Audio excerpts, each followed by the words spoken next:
চরমোনাই পীরের মহাসমাবেশে জামায়াতে ইসলামী, এনসিপি, হিন্দু মহাজোটের নেতারা। হাসিনা পতন হলে কোন কোন টিভি চ্যানেল পুরস্কার পেত, প্রশ্ন হাসনাত আব্দুল্লাহর। আগামী নির্বাচন নিয়ে দেশের ইতিহাসে সর্বোচ্চ মিথ্যা তথ্য ছড়াতে পারে সতর্ক করলেন প্রধান উপদেষ্টার বিশেষ সহকারী। বাতিঘরে দীপঙ্করকে জিজ্ঞাসাবাদের জন্য থানায় নিয়ে 1 ঘন্টা পর ছেড়ে দিল পুলিশ।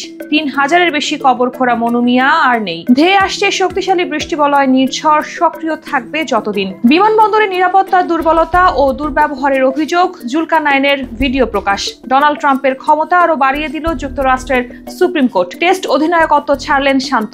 আমি শালীন, আপনারা দেখছেন টাইমস ফ্ল্যাশ। চরমোনাই পীরের মহাসমাবেশে দেখা গেল জামায়াতে ইসলামী, এনসিপি, হিন্দু মহাজোটের নেতাদের। সংস্কার, বিচার, সংখ্যানুপাতিক পদ্ধতিতে নির্বাচন, লেভেল প্ল্যানিং ফিল্ডের দাবিতে চরমোনাই পীরের নেতৃত্বাধীন ইসলামী আন্দোলনের মহাসমাবেশ হয়েছে। মহাসমাবেশ হিন্দু, বৌদ্ধ, খ্রিস্টান সম্প্রদায়ের সংগঠনের নেতারাও রয়েছেন।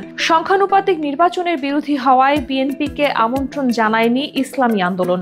হাসনাত আব্দুল্লাহ প্রশ্ন তুলেছেন, হাসিনার পতন না হলে কোন কোন টিভি চ্যানেল পুরস্কার পেত। নিজের ভেরিফাইড ফেসবুক পেজে এক পোস্টে এমন মন্তব্য করেন তিনি। পোস্টে তিনি লিখেছেন, হাসিনার পতন না হলে কোন কোন টিভি চ্যানেল জুলাইকে সন্ত্রাসী কর্মকাণ্ড আখ্যা দিয়ে প্রতিবেদন প্রকাশের জন্য সাহসিকতার পুরস্কার পেত।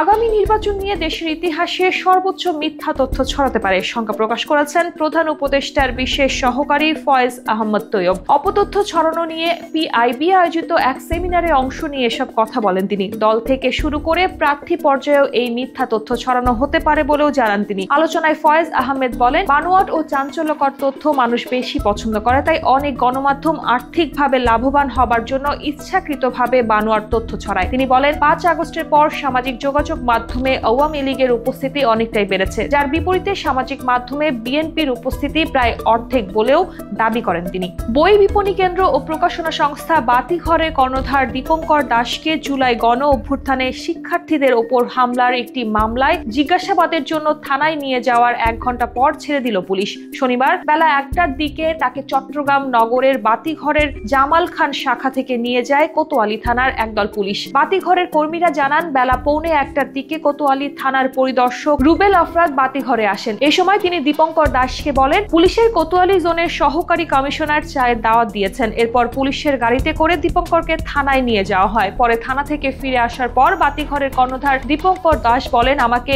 মামলা সম্পর্কিত বিভিন্ন বিষয়ে কোতোয়ালি থানার ওসি জিজ্ঞাসাবাদ করেছেন। আমি বলেছি, এই ঘটনার সঙ্গে আমার কোনো সম্পৃক্ততা নেই। বিনামূল্যে 3500 কবর খোঁড়া মনু মিয়া ইন্তেকাল করেছেন। মনু মিয়ার স্বজনেরা বলেন, জীবনভর কবর খোঁড়ার কাজ করতে গিয়ে নিজের দিকে খেয়াল হয়নি নিঃসন্তান মনু মিয়ার। ফলে শরীরে নানা জটিল রোগ বাসা বাঁধে। রোগে কাবু হয়ে সম্প্রতি শয্যাশায়ী হন তিনি। গত 14 মে তাকে রাজধানীর একটি বেসরকারি হাসপাতালে ভর্তি করা হয়। সেখানে চিকিৎসা শেষে কিছুটা সুস্থ বোধ করলে তাকে বাড়িতে নেওয়া হয়েছিল, কিন্তু আজ সকাল থেকে তিনি আবার অসুস্থ হয়ে যান। স্থানীয় সূত্র জানায়, কারো মৃত্যুর সংবাদ শুনেই ঝড় বৃষ্টি কিংবা রাত বিরাত উপেক্ষা করে খুন্তি, কোদাল সহ প্রয়োজনীয় খনন যন্ত্রপাতি নিয়ে মনু মিয়া ঘোড়ায় করে ছুটে যেতেন কবরস্থানে। মানুষের অন্তিম যাত্রায় কবর তৈরি করতেন পরম যত্নে। 50 বছর ধরে বিনা পারিশ্রমিকে কাজটি করেছেন তিনি, এজন্য কোনো সুবিধাও নেননি তিনি। মনু মিয়ার ডায়েরিতে পাওয়া তথ্য অনুযায়ী এই দীর্ঘ সময়ে তিনি অন্তত 3057টি কবর খুঁড়েছেন। কবর খুঁড়তে দূরের যাত্রায় দ্রুত পৌঁছতে নিজের ধানি জমি বিক্রি করে কয়েক বছর আগে একটি ঘোড়া কিনেছিলেন মনু মিয়া। ঘোড়াটি সচল রেখেছিল তাকে। বাড়িতে মনু মিয়া ও তার স্ত্রী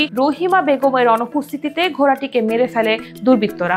ধেয়ে আসছে শক্তিশালী বৃষ্টিবলয় নির্ঝড়। আবহাওয়া অধিদপ্তর বলছে, দেশের দিকে ধেয়ে আসছে অত্যন্ত শক্তিশালী বৃষ্টিবলয় নির্ঝড়, যা 28 জুন দেশের উপকূলীয় এলাকা থেকে শুরু হয়ে আগামী 5 জুলাই রাজশাহী বিভাগ হয়ে দেশ ত্যাগ করতে পারে। দেশের সমগ্র উপকূলীয় এলাকায় সর্বাধিক সক্রিয় থাকলেও বৃষ্টিবলয়টি বেশ সক্রিয় থাকবে বরিশাল, চট্টগ্রাম এবং খুলনা বিভাগেও, আর মাঝারিভাবে সক্রিয় থাকবে সিলেট বিভাগে। এছাড়া রংপুর, বরিশাল, ঢাকা ও ময়মনসিংহ বিভাগে হালকা থেকে মাঝারিভাবে সক্রিয় থাকবে এটি। কানাডা থেকে আবহাওয়াবিদ মোস্তফা কামাল পলাশ জানিয়েছেন, উত্তর পশ্চিম বঙ্গোপসাগরে একটি মৌসুমী লঘুচাপ সৃষ্টি হওয়া শুরু হয়েছে। এই মৌসুমী লঘুচাপের প্রভাবে আগামী 1 সপ্তাহ বাংলাদেশের সকল বিভাগ ও জেলা এবং ভারতের পশ্চিমবঙ্গ, ত্রিপুরা, মেঘালয় ও আসাম রাজ্যের ওপর বৃষ্টির প্রবল আশঙ্কা করা যাচ্ছে। বিমানবন্দরে নিরাপত্তা দুর্বলতা ও দুর্ব্যবহারের অভিযোগ, জুলকারনাইনের ভিডিও প্রকাশ। ভিডিওতে দেখা যায় বিমানবন্দরের নিরাপত্তা কর্মীরা যাত্রী ও তাদের স্বজনদের সঙ্গে দুর্ব্যবহার করছেন, চালকদের হয়রানি করছেন এবং আগ্নেয়াস্ত্র অরক্ষিত অবস্থায় ফেলে রেখেছেন। এছাড়া কাস্টমসের গুদাম থেকে 3 জন বহিরাগতকে মালামাল চুরি করতে দেখা যায়। যায়। ফেসবুক পেজে 7 মিনিট 11 সেকেন্ড দীর্ঘ একটি ভিডিও পোস্ট করে তিনি এসব অভিযোগ করেন। শাহজালাল আন্তর্জাতিক বিমানবন্দরে যাত্রী ও তাদের স্বজনদের সঙ্গে নিরাপত্তা কর্মীদের দুর্ব্যবহার, অস্ত্র অবহেলায় ফেলে রাখা এবং মালামাল চুরির অভিযোগ তুলেছেন জুলকারনাইন সায়ের। ভিডিওটির ক্যাপশনে তিনি লেখেন, বিমান বাংলাদেশ এয়ারলাইন্স ও বাংলাদেশ বেসামরিক বিমান চলাচল কর্তৃপক্ষ বা সিভিল এভিয়েশন হলো মানিক জোড়। এরা একে অন্যকে ছাড়া কমপ্লিট হয় না বা পূর্ণতা পায় না। যুক্তরাষ্ট্রের সুপ্রিম কোর্ট প্রেসিডেন্টের নির্বাহী আদেশ আটকে দেওয়ার ক্ষেত্রে নিম্ন আদালতের বিচারকদের ক্ষমতা সীমিত করে দিয়েছে দেশটির সুপ্রিম কোর্ট। এর ফলে অবৈধ অভিবাসী ও অস্থায়ী ভিসাধারীদের সন্তানদের জন্মসূত্রে নাগরিকত্ব বন্ধে যে আদেশ জারি করেছিলেন ডোনাল্ড ট্রাম্প, সেটি কার্যকর হওয়ার পথ প্রশস্ত হয়েছে। প্রেসিডেন্ট ডোনাল্ড ট্রাম্প একে বিশাল জয় হিসেবে আখ্যায়িত করেছেন। যুক্তরাষ্ট্রের নাগরিক নন এমন ব্যক্তি এবং অবৈধ অভিবাসীদের সন্তানদের জন্য জন্মসূত্রে নাগরিকত্ব বন্ধে নির্বাহী আদেশ কার্যকরে যে উদ্যোগ নিয়েছিলেন ট্রাম্প, সে বিষয়ে এই মামলাটি হয়েছিল। সুপ্রিম কোর্টের রুলিং এর ক্ষেত্রে রক্ষণশীল বলে পরিচিত বিচারকরা ট্রাম্পের পক্ষ নিয়েছেন। বিশ্লেষকরা বলছেন, এই আদেশের ফলে ভবিষ্যতে নির্বাহী আদেশে নেওয়া পদক্ষেপগুলো চ্যালেঞ্জের ক্ষেত্রে পরিবর্তন আসবে এবং তাদের মতে এই আদেশেরও আইনি চ্যালেঞ্জ হবে।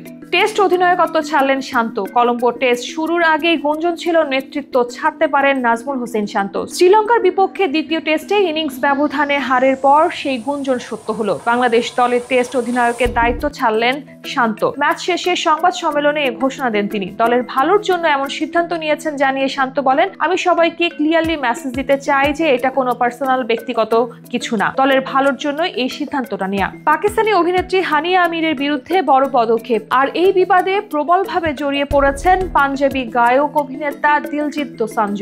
সরদারজি 3 ছবিকে ঘিরে বিবাদ ক্রমশ বাড়ছে, কারণ এই ছবিতে আছেন পাকিস্তানি অভিনেত্রী হানিয়া আমির। ছবির ট্রেলারে পাকিস্তানি নায়িকা হানিয়া আমিরকে দেখে সবাই ক্ষোভে ফেটে পড়েছেন। হানিয়া পাকিস্তানের বেশ জনপ্রিয় অভিনেত্রী। পেহেলগামে সন্ত্রাসবাদী হামলার পর সাধারণ মানুষ ভারতীয় ছায়াছবিতে হানিয়াকে আরো মেনে নিতে পারেননি। নেট জনতারা দেশের পরিস্থিতির কথা মাথায় রেখে হানিয়ার কাস্টিংকে অন্যায় বলে মনে করছেন। বিতর্কের কারণে পাঞ্জাবি ছবিটি ভারতে মুক্তি করা হয়নি, তবে গতকাল 27 জুন সরদারজি 3 কে বিদেশে রিলিজ করা হয়েছে।